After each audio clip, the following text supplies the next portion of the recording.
മുഖ്യമന്ത്രിയുടെ പ്രൈവറ്റ് സെക്രട്ടറിയായി CPM സംസ്ഥാന സമിതി അംഗം MV ജയരാജൻ ഇന്ന് ചുമതലയേൽക്കും. അദ്ദേഹം ഇതിൻ്റെ ഭാഗമായി ഇന്ന് തിരുവനന്തപുരത്ത് എത്തിച്ചേർന്നിട്ടുണ്ട്. മാതൃഭൂമി ന്യൂസിനൊപ്പം അദ്ദേഹമുണ്ട്. പുതിയൊരു ദൗത്യമാണ് സർക്കാരിൻ്റെ. എങ്ങനെ കാണുന്നു ഈ പുതിയ ചുമതല? കമ്മ്യൂണിസ്റ്റ് പാർട്ടിയുടെ ഏതൊരാൾക്കും പാർട്ടി ഏൽപ്പിക്കുന്ന ഏത് ചുമതലയും ജനങ്ങളെ സേവിക്കാൻ കിട്ടുന്ന അവസരമാണ്. ആത്മാർത്ഥതയും സത്യസന്ധതയും അഴിമതിരഹിതമായ ഒരു ചരിത്രവും മാത്രമേ നമുക്കൊക്കെയുള്ളൂ. അപ്പോൾ പുതിയ ഉത്തരവാദിത്തം എന്ന് പറയുന്നത് പാർട്ടി ഏൽപ്പിച്ചു, മുഖ്യമന്ത്രിയുടെ ഓഫീസിലുള്ള ഒരു പ്രധാനപ്പെട്ട ഉത്തരവാദിത്തമാണ്. കൂട്ടായ്മയാണ് എല്ലാം നമ്മുടെ പ്രശ്നങ്ങളും പ്രവർത്തനങ്ങളും മുന്നോട്ട് കൊണ്ടുപോകുന്നത്. അപ്പോൾ കൂട്ടായ്മയിലൂടെ അത് നിറവേറ്റാനുള്ള പരിശ്രമം നടത്തും. മുഖ്യമന്ത്രി ചുമതല ഏറ്റെടുത്തതിന് ശേഷം ജീവനക്കാരെ അഭിസംബോധന ചെയ്തുകൊണ്ട് നടത്തിയ ആ ചരിത്ര പ്രസംഗത്തിൽ വിവരിച്ച കാര്യങ്ങളും ഒപ്പം നമ്മുടെ മാനിഫെസ്റ്റോവിൽ പറഞ്ഞ കാര്യങ്ങളും നടപ്പാക്കാൻ വേണ്ടിയിട്ടുള്ള പരിശ്രമമാണ് ഈ ചുമതല ഏറ്റെടുത്തതിന് ശേഷം നിർവഹിക്കാൻ ഉദ്ദേശിക്കുന്നത്.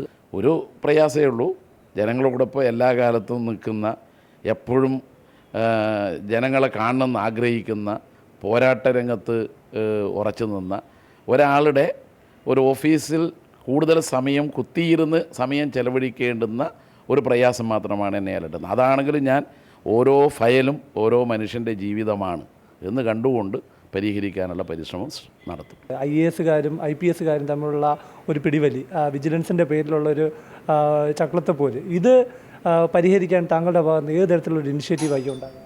ഉദ്യോഗസ്ഥന്മാർ, ജീവനക്കാർ വിലപ്പെട്ട പങ്ക് വഹിക്കേണ്ടവരാണ്. അപ്പോൾ ഇവരെ കൂട്ടിയോജിപ്പിച്ചുകൊണ്ടുള്ള ഒരു പ്രവർത്തന ശൈലിയാണ് വേണ്ടത്. ജീവനക്കാരുടെ ഏത് അവകാശങ്ങളും സംരക്ഷിക്കണം. ഒപ്പം ജീവനക്കാർ കൈകാര്യം ചെയ്യുന്ന ഓരോ ഫയലും സാധാരണക്കാരുടെ ജീവിതമാണ് എന്ന് കണക്കിലെടുത്തുകൊണ്ടുള്ള നിലപാട് അവർക്ക് വേണം. വിജിലൻസിൻ്റെ ഇടപെടൽ കാരണം IAS-കാർ ഫയലുകൾ അയക്കാത്തൊരു സാഹചര്യം, ഇതിൽ അടിയന്തരമായ ഇടപെടൽ ഉണ്ടാകും. അഴിമതിരഹിത ഭരണമാണ് LDF ജനങ്ങൾക്ക് വാഗ്ദാനം ചെയ്തത് എന്ന് കരുതി എല്ലാ ഉദ്യോഗസ്ഥന്മാരും അഴിമതിക്കാരാണ് എന്ന കാഴ്ചപ്പാടോടുകൂടി മുന്നോട്ട് പോകാനും പാടില്ല. സുതാര്യമായ വിധത്തിലുള്ള അന്വേഷണവും നടപടികളുമാണ് വേണ്ടത്. അതുതന്നെയാണ് LDF ഗവൺമെൻറ് ഇപ്പോൾ ചെയ്തു വരുന്നത്. അതിൽ സ്വാഭാവികമായും എന്തെങ്കിലും ബുദ്ധിമുട്ടും പ്രയാസവും ആർക്കെങ്കിലും ഉണ്ടെങ്കിൽ അത് പരിഹരിക്കാൻ പരിശ്രമിക്കണം. ഒരു അഴിമതിരഹിത സമൂഹം വാർത്തെടുക്കാൻ നടത്തുന്ന പരിശ്രമം നമ്മുടെ നാട്ടിലെ വികസനത്തിന് തടസ്സമാകാൻ പാടില്ല. ജീവനക്കാരുടെ പ്രവർത്തനങ്ങൾക്ക് തടസ്സമുണ്ടാകാൻ പാടില്ല.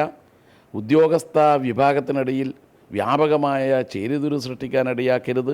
എന്നാൽ അഴിമതി തടയുകയും വേണം. ഇപ്പോഴത്തെ ഒരു മെല്ലെപ്പോക്കിന് പരിഹാരം ഉണ്ടാക്കുക എന്ന് തന്നെയല്ലേ താങ്കളുടെ ഈ നിയമനം കൊണ്ട് ലക്ഷ്യം? മെല്ലെപ്പോക്കില്ലല്ലോ. ഇനിയും ജാഗ്രതയോടുകൂടിയുള്ള പ്രവർത്തനങ്ങൾ നടത്തിയാൽ ഒരുപാട് കാര്യങ്ങൾ ജനങ്ങൾക്ക് വേണ്ടി ചെയ്യാൻ കഴിയും. സുപ്രധാന ചുമതല ഏൽപ്പിച്ചുകൊണ്ട് പാർട്ടി നൽകുന്നൊരു സന്ദേശം എന്താണ്? അല്ല, പാർട്ടി ഭരണം, ഇടതുപക്ഷ ജനാധിപത്യ മുന്നണിയുടെ നേതൃത്വത്തിലുള്ള ഭരണം, അത് കാര്യക്ഷമമായി നടക്കണമെന്ന് പാർട്ടിയുടെയും ജനങ്ങളുടെയും ആഗ്രഹമാണ്.